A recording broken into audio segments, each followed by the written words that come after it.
Hi, in the last session, we implemented a LED pattern on a FPGA board and we used a switch input to control that pattern. But we faced a real life problem due to nature of a push switch. That when we were pressing our switch or releasing our switch, it got few switches between active and inactive state. And because of that switch bouncing problem, our LED pattern shifted more than one time. So in this session, we are going to show you that how you can debounce your switch input. So look at this waveform first. That is coming from your push button. This is the moment when you are activating your switch. And this is the moment when you are deactivating your switch. So y-axis is our logical values, which comes out from your push button with respect to the time, which is our x-axis. So initially, we can see that our push button is in inactive state. And at this point, we have pressed our switch. So it goes to active state.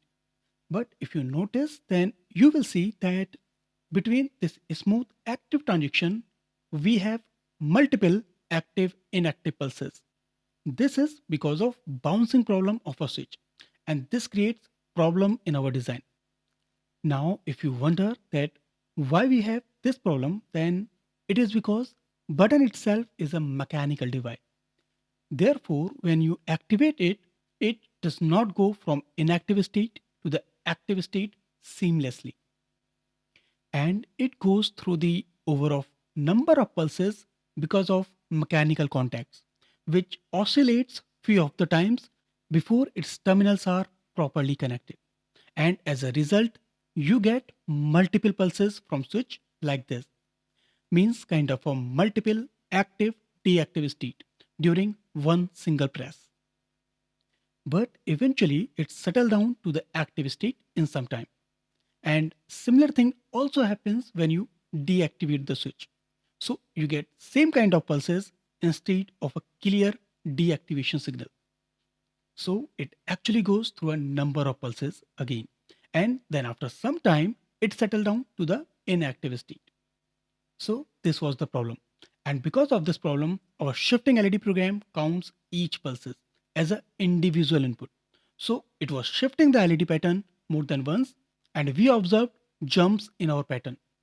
For example, in this waveform, when we activated our switch, it bounced the signal 3 times. Like in our last program, we were using falling edges of the signal, right? So your program will capture 3 falling edges here. So your LED pattern will shift 3 times here instead of one single shift. That same thing is happening when we are releasing the switch. So I hope you understand the problem.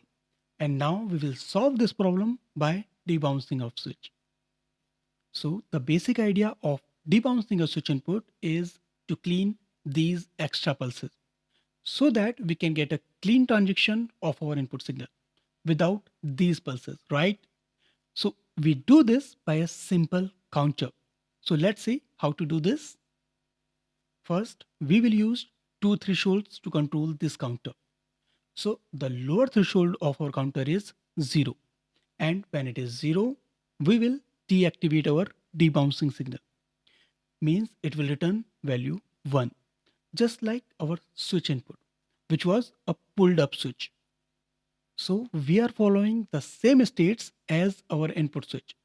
You can change this also if you need. Like in case of inactive, you set it to 0. And in case of active, you set it to 1. But in our case, we are using same like pulled up switch input. Means inactive is 1 and active is 0. So that we do not need to change much code on our last VHDL code. So we are saying that when this counter value is 0, we are at inactive state or our debounce signal is 1, right? So you can see it here also. We start the counter from the value 0 and our debouncing signal is inactive. Next, we have this upper threshold. Suppose this upper threshold is this green dotted line. And we will say that when our counter reaches to this point or at this threshold, then our debound signal becomes active. So it will be 0. And our counter is increasing at each and every clock cycle from this point when you press your input switch. So our counter will count each clock cycle all the way up to here. And once it reaches here, we will change our debound signal to active state or value 0.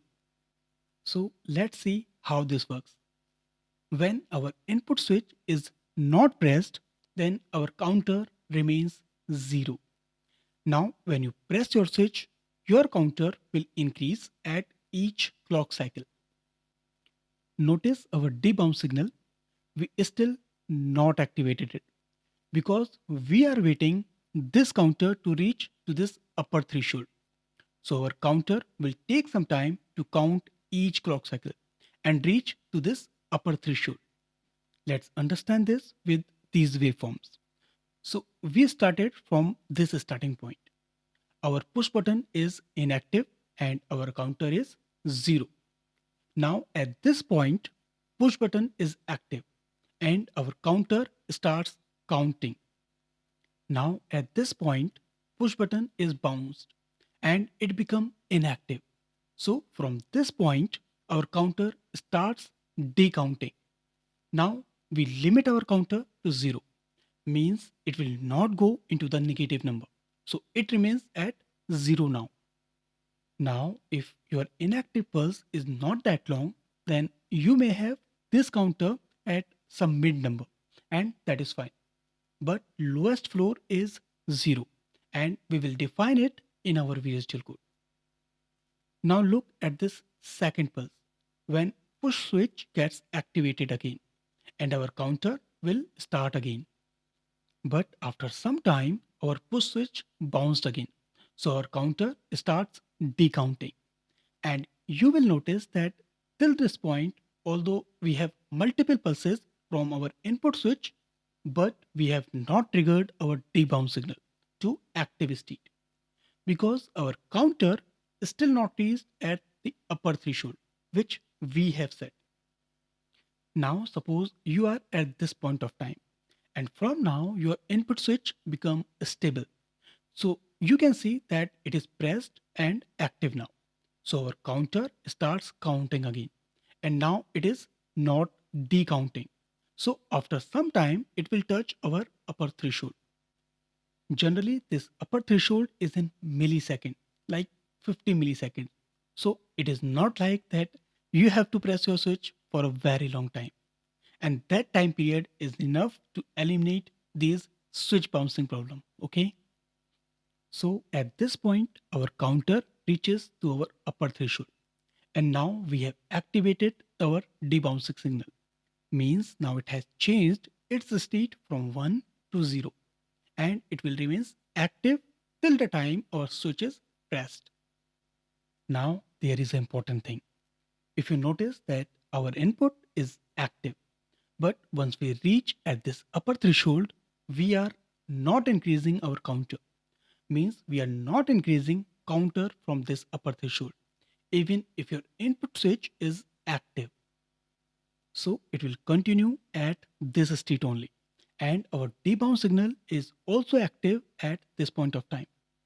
Now let's say we deactivated our switch. Then what will happen?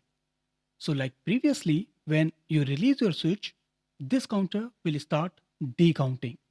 So from this point, you can see that our counter start decounting. Now again, we have this bouncing pulse. So our counter starts counting again. Then at this point, switch is deactivated. So counter starts decounting. And that is happening few of the times until our switch is bouncing between active and inactive state. So you will notice that our debound signal is still active even after these few pulses. Why? Because our counter is still not reached at 0, which is our lower threshold. So debound signal is still active. And after some time, our input switch will settle down to inactive state, right? And then our counter starts decounting uninterruptedly. And after some time, it will touch our lower threshold, which is 0. And at this point of time, we will deactivate our debounce signal. And now if you notice that we need to stop our counter at this lower threshold so that it won't go to a negative number. It's very important to set that upper and lower floor for this logic to work.